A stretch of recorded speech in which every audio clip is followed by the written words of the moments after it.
तुलसी विवाह, देवोत्थान एकादशी, प्रबोधिनी एकादशी, देवोत्थान एकादशी पूजा विधि। वैसे तो तुलसी विवाह कार्तिक मास के शुक्ल पक्ष की द्वादशी तिथि को किया जाता है, जो एक प्रकार से सही है, क्योंकि एकादशी वाले दिन भगवान विष्णु जागते हैं और प्रदोष काल में उनका तुलसी से विवाह होता है। और एकादशी वाले दिन तुलसी पर न तो जल चढ़ाया जाता है और न ही छुआ जाता है। फिर भी बहुत से लोग दोनों दिन तुलसी विवाह करते हैं। तुलसी विवाह कार्तिक माह के शुक्ल पक्ष की द्वादशी तिथि को प्रदोष काल में होता है। देव उठनी एकादशी के अगले दिन तुलसी विवाह का आयोजन होता है। कई बार तिथियों की गणना के आधार पर एकादशी के दिन ही तुलसी विवाह का संयोग बन जाता है। द्वादशी तिथि को सूर्यास्त के बाद भगवान विष्णु के शालिग्राम रूप से तुलसी माता का विवाह कराया जाता है। मान्यता है कि तुलसी विवाह से विवाह में आ रही अड़चनें दूर हो जाती हैं। कब है तुलसी विवाह? इस वर्ष कार्तिक माह के शुक्ल पक्ष की द्वादशी तिथि 23 नवंबर को रात 9:01 से शुरू होकर 24 नवंबर को शाम 7:06 तक है। इसलिए उदया तिथि और प्रदोष काल के अनुसार तुलसी विवाह 24 नवंबर शुक्रवार को मनाया जाएगा। तुलसी विवाह का मुहूर्त और योग। तुलसी विवाह का आयोजन प्रदोष काल में होता है। इस बार तुलसी विवाह के दिन प्रदोष काल शाम 5:25 से शुरू हो रहा है। तुलसी विवाह का मुहूर्त 5:25 के बाद शुरू होगा। इस साल तुलसी विवाह के दिन 3 योग बन रहे हैं। सर्वार्थ सिद्धि योग पूरे दिन रहेंगे। अमृत सिद्धि योग सुबह 6:51 से शाम 4:01 तक और सिद्ध योग प्रातः काल से सुबह से 9:05 तक।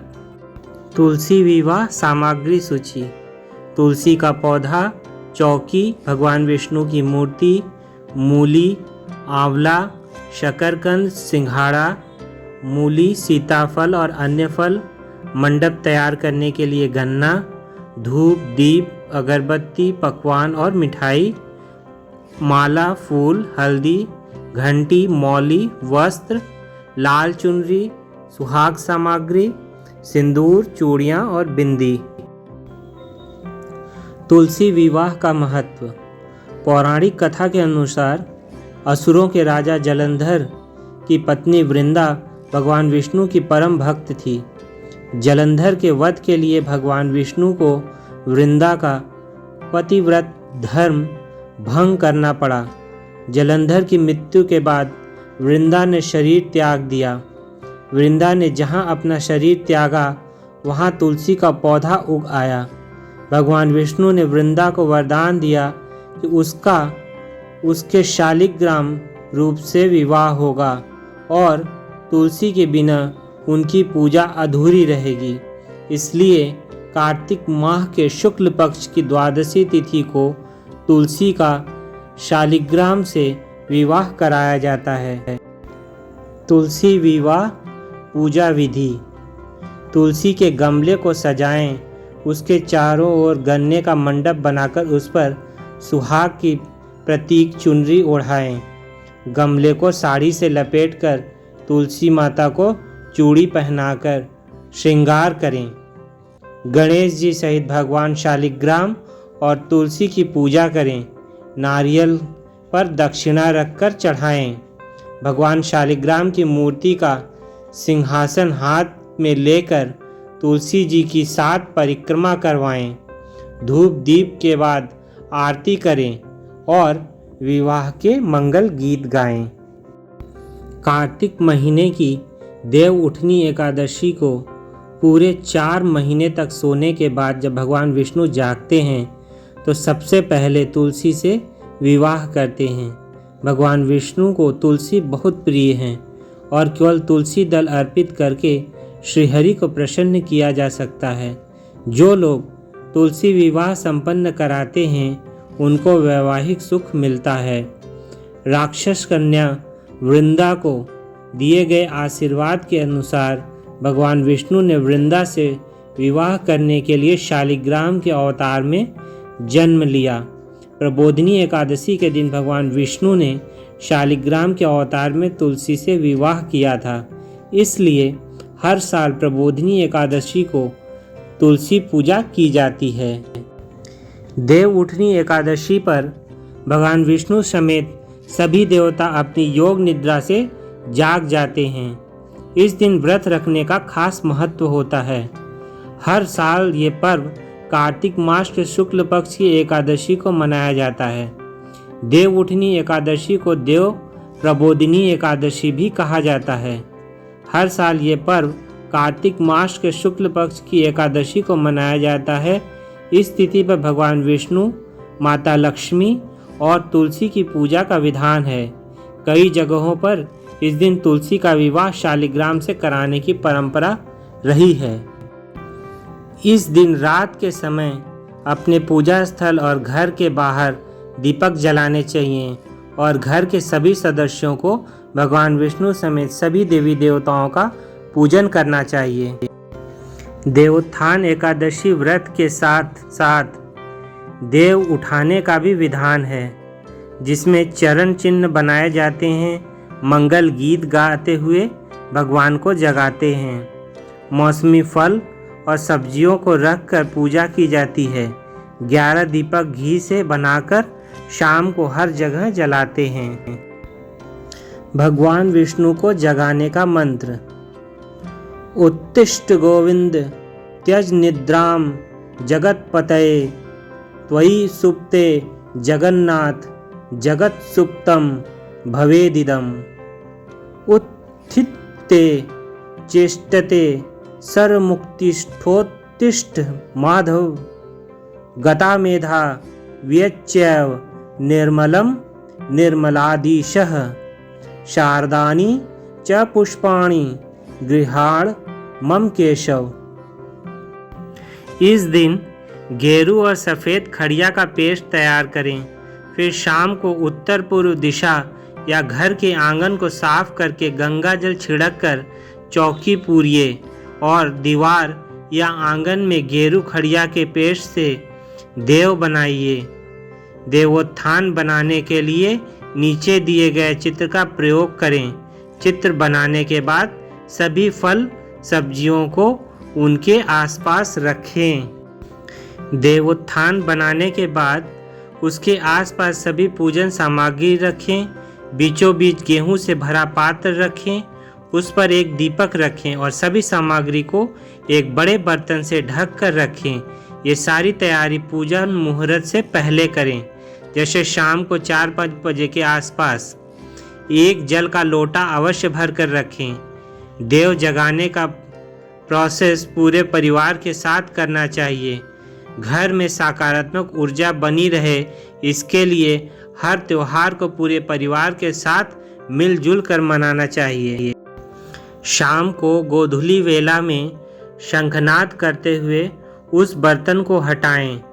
गेहूं पर रखा दीपक प्रज्वलित करें और फिर से उस बर्तन को दीपक के ऊपर आधा ढकते हुए एक हाथ से पकड़कर रखें और दूसरे हाथ से बर्तन पर थपकी देकर बोलें, जागो देवा जागो देवा, अंगुरिया चटकाओ देवा, नई सूत नई कपास, देव उठाए कार्तिक मास। देव उठनी एकादशी की कथा। एक बार भगवान विष्णु से लक्ष्मी जी ने आग्रह के भाव में कहा, हे भगवान, आप दिन रात जागते हैं, लेकिन एक बार सोते हैं तो फिर लाखों करोड़ों वर्षों के लिए सो जाते हैं तथा उस समय समस्त चराचर का नाश भी कर डालते हैं। इसलिए आप नियम से विश्राम किया कीजिए। आपके ऐसा करने से मुझे भी कुछ समय आराम का मिलेगा। लक्ष्मी जी की बात भगवान को उचित लगी। उन्होंने कहा कि तुम ठीक कहती हो। मेरे जागने से सभी देवों और खासकर तुम्हें कष्ट होता है। तुम्हें मेरी सेवा से वक्त नहीं मिलता, इसलिए आज से मैं हर वर्ष 4 मास वर्षा ऋतु में शयन किया करूँगा। मेरी यह निद्रा अल्प निद्रा और प्रलयकालीन महानिद्रा कहलाएगी। यह मेरी अल्प निद्रा मेरे भक्तों के लिए परम मंगलकारी रहेगी। इस दौरान जो भी भक्त मेरे शयन की भावना कर मेरी सेवा करेंगे, मैं उनके घर तुम्हारे समेत निवास करूंगा। एक अन्य कथा के अनुसार एक राजा के राज्य में सभी लोग एकादशी का व्रत रखते थे। प्रजा तथा नौकर चाकरों से लेकर पशुओं तक को एकादशी के दिन अन्न नहीं दिया जाता था। एक दिन किसी दूसरे राज्य का एक व्यक्ति राजा के पास आकर बोला, महाराज कृपा करके मुझे नौकरी पर रख लो। तब राजा ने उसके सामने एक शर्त रखी कि ठीक है, रख लेते हैं, किंतु रोज तो तुम्हें खाने को सब कुछ मिलेगा, पर एकादशी को अन्न नहीं मिलेगा। उस व्यक्ति ने उस समय हाँ कर ली, पर एकादशी के दिन जब उसे फलाहार का सामान दिया गया तो वह राजा के सामने जाकर गिड़गिड़ाने लगा, महाराज इससे मेरा पेट नहीं भरेगा, मैं भूखा ही मर जाऊंगा, मुझे अन्न दे दो। राजा ने उसे शर्त की बात याद दिलाई, पर वह अन्न छोड़ने को राजी नहीं हुआ। तब राजा ने उसे आटा, दाल, चावल आदि दिए। वह नित्य की तरह नदी पर पहुंचा और स्नान कर भोजन पकाने लगा। जब भोजन बन गया तो वह भगवान को बुलाने लगा, आओ भगवान, भोजन तैयार है। उसके बुलाने पर पीताम्बर धारण किए भगवान चतुर्भुज रूप में आ पहुँचे तथा प्रेम से उसके साथ भोजन करने लगे। भोजनादि करके भगवान अंतर्ध्यान हो गए और वह अपने काम पर चला गया। 15 दिन बाद अगली एकादशी को वह राजा से कहने लगा कि महाराज मुझे दुगना सामान दीजिए। उस दिन तो मैं भूखा ही रह गया। राजा ने कारण पूछा तो उसने बताया कि हमारे साथ भगवान भी खाते हैं, इसलिए हम दोनों के लिए ये सामान पूरा नहीं होता। यह सुनकर राजा को बड़ा आश्चर्य हुआ। वह बोला, मैं नहीं मान सकता कि भगवान तुम्हारे साथ खाते हैं। मैं तो इतना व्रत रखता हूँ, पूजा करता हूँ, पर भगवान ने मुझे कभी दर्शन नहीं दिए। राजा की बात सुनकर वह बोला, महाराज यदि विश्वास न हो तो साथ चलकर देख लें। राजा एक पेड़ के पीछे छिपकर बैठ गया। उस व्यक्ति ने भोजन बनाया तथा भगवान को शाम तक पुकारता रहा, परंतु भगवान न आए। अंत में उसने कहा, हे भगवान, यदि आप नहीं आए तो मैं नदी में कूदकर प्राण त्याग दूंगा। लेकिन भगवान नहीं आए। तब वह प्राण त्यागने के उद्देश्य नदी की तरफ बढ़ा।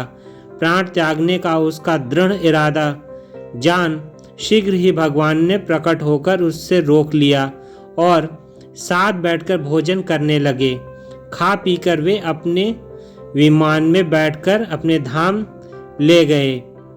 यह देख राजा ने सोचा कि व्रत उपवास से तब तक कोई फायदा नहीं होता जब तक मन शुद्ध न हो। इससे राजा को ज्ञान मिला। वह भी मन से व्रत उपवास करने लगा और अंत में स्वर्ग को प्राप्त हुआ। देवोत्थान एकादशी के दिन तुलसी माता का विवाह किया जाता है। अगर आप विवाह नहीं कर सकते तो उन्हें सुहाग सामग्री जरूर अर्पित करें और 31 दिए जलाएं। तुलसी माता की परिक्रमा करें और बाद में प्रसाद स्वरूप सामग्री बांटें। इस दिन तुलसी माता की परिक्रमा करने का भी विधान है। शाम को 11 या 31 दीपक हर जगह जलाकर रोशनी करें। शाम को शंख की ध्वनि, घंटा, मजीरा बजाते हुए भगवान को जगाएं। मंगल गीत गाएं और विश्व शांति और विश्व कल्याण की प्रार्थना जरूर करें।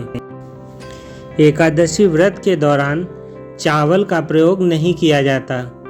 व्रत नहीं रखा है आपने तो भी सात्विक भोजन बनाएं, चावल नहीं खाएं और न ही पूजा में इस्तेमाल करें। चावलों के स्थान पर इस दिन गेहूं और तिल का प्रयोग किया जाता है। दीपक के ऊपर जो बर्तन रखा था उस पर काजल बन गया होगा। तो उसे घर के बच्चों को नज़र का टीका लगा दीजिए। जल को चंद्रमा या तारों को चढ़ा दीजिए। प्रसाद बांट दो। सब्जी अगले दिन दान करो या घर में बना लो। इस दिन घर में जितने भी सदस्य होते हैं उनके चरण, भगवान के चरण और गौ माता के चरण भी बनाए जाते हैं। स्वास्तिक चिन्ह के अलावा धार्मिक प्रतीक चिन्ह मुख्य द्वार के ऊपर बनाएं। दहलीज पर रंगोली बनाएं। देवोत्थान एकादशी पूजा विधि। सूर्योदय से पहले उठें, घर की सफाई करके नहाएं, घर में गंगा जल छिड़कें, द्वार का वंदनवार बांधें और आंगन में भगवान विष्णु के चरणों की आकृति बनाएं। तुलसी और पीपल को जल चढ़ाएं, पूजा करें और दीपक जलाएं। भगवान विष्णु का ध्यान करते हुए व्रत का संकल्प लें। शंख, घंटा, घड़ियाल आदि बजाकर मंत्र बोलते हुए भगवान विष्णु को जगाएं। शुद्ध और पंचामृत से भगवान विष्णु का अभिषेक करें। अबीर, गुलाल, चंदन, अक्षत, फूल, तुलसी और अन्य पूजन सामग्री चढ़ाएं। धूप और दीप का दर्शन कराएं। फल और मिठाइयों का भोग लगाएं, आरती करें और प्रसाद बांटें।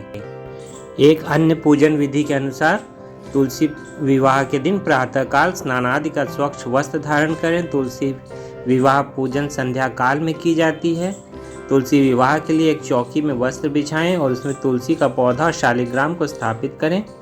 इसके बाद तुलसी जी और शालिग्राम में गंगा जल छिड़कें। चौकी के पास एक कलश में जल भरकर रखें और घी का दीप जलाएं। इसके बाद तुलसी और शालिग्राम को रोली व चंदन का तिलक लगाएं। तुलसी पौधे के गमले में गन्ने का मंडप बनाएं। तुलसी पौधे की पत्तियों में सिंदूर लगाएं, लाल चुनरी चढ़ाएं और श्रृंगार का सामान जैसे सिंदूर, चूड़ी, बिंदी आदि चढ़ाएं। हाथ में शालिग्राम शिला रखकर तुलसी जी की परिक्रमा करें और उसके बाद आरती भी करें। पूजा समाप्त होने पर हाथ जोड़कर तुलसी माता भगवान शालिग्राम से सुखी वैवाहिक जीवन की प्रार्थना करें। तुलसी विवाह की कथा। माता तुलसी एवं शालिग्राम विवाह। वृंदा का विवाह जलंधर के साथ हुआ था। वृंदा की पतिव्रत शक्ति के समक्ष भगवान शिव परास्त हो गए थे, इसलिए भगवान विष्णु ने जलंधर का रूप बनाकर वृंदा की पतिव्रत शक्ति को नष्ट कर दिया। पति की मृत्यु के कारण वृंदा ने भगवान विष्णु को पाषाण होने का श्राप दे दिया, तो लक्ष्मी ने वृंदा को लता होने का श्राप दे दिया। ऋषियों ने कहा कि श्री हरि जब आप वृंदा के साथ विधि विधान से विवाह करेंगे तब संसार में आपका पूजन होगा। भगवान विष्णु की आज्ञा से ऋषियों ने कार्तिक शुक्ल एकादशी की रात्रि में भगवान शालिग्राम के साथ तुलसी माता का विवाह करवाया। जो व्यक्ति उक्त तिथि में भगवान शालिग्राम एवं माता तुलसी का विवाह संपन्न कराता है उसके घर में लक्ष्मी माँ निवास करने लगती हैं। उसके हृदय में लक्ष्मी माता के पुत्र धर्म अपने आप निवास कर लेते हैं। लक्ष्मी एवं धर्म के निवास करने से सुख, संपत्ति, ऐश्वर्य एवं सम्मान उसे सदा ही प्राप्त होने लगता है। ओम विष्णु रूपाय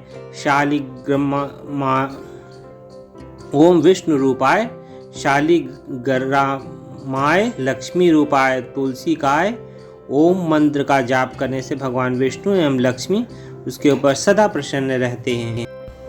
देवउठनी एकादशी के दिन तुलसी विवाह का आयोजन भी किया जाता है। तुलसी एवं शालिग्राम का यह विवाह सामान्य विवाह की तरह पूरे धूमधाम से किया जाता है। तुलसी जी को विष्णु प्रिया भी कहते हैं, इसलिए देवता जब जगाते हैं तो सबसे पहले प्रार्थना हरिवल्लभा तुलसी की ही सुनते हैं। तुलसी विवाह का सीधा अर्थ है तुलसी जी के माध्यम से भगवान का आवाहन करना। शास्त्रों में कहा गया है कि जिन दंपतियों के कन्या नहीं होती वे जीवन में एक बार तुलसी का विवाह करके कन्यादान का पुण्य अवश्य प्राप्त करें। पुराणों में उल्लेख मिलता है कि स्वर्ग में भगवान श्री विष्णु के साथ लक्ष्मी जी का जो महत्व है वही धरती पर तुलसी माता का है। पौराणिक मान्यताओं के अनुसार आषाढ़ शुक्ल पक्ष की देवशयनी एकादशी के दिन श्री हरिविष्णु 4 महीने के लिए योग निद्रा में लीन रहते हैं और कार्तिक मास के देवउठनी एकादशी के दिन जागते हैं। भगवान विष्णु के जागृत होने के बाद उनके शालिग्राम अवतार के साथ तुलसी जी का विवाह कराए जाने की परंपरा है। ऐसा भी माना जाता है कि इस दिन व्रत करने से 1000 अश्वमेघ यज्ञ कराने का फल मिलता है। तुलसी विवाह के दिन तुलसी जी और शालिग्राम का विवाह कराने से भगवान विष्णु और माता लक्ष्मी जी की कृपा प्राप्त होती है। तुलसी विवाह के बाद से ही शादी विवाह के शुभ मुहूर्त भी शुरू हो जाते हैं। देवोत्थान एकादशी की आप सभी को शुभकामनाएं। जय हो तुलसी माता।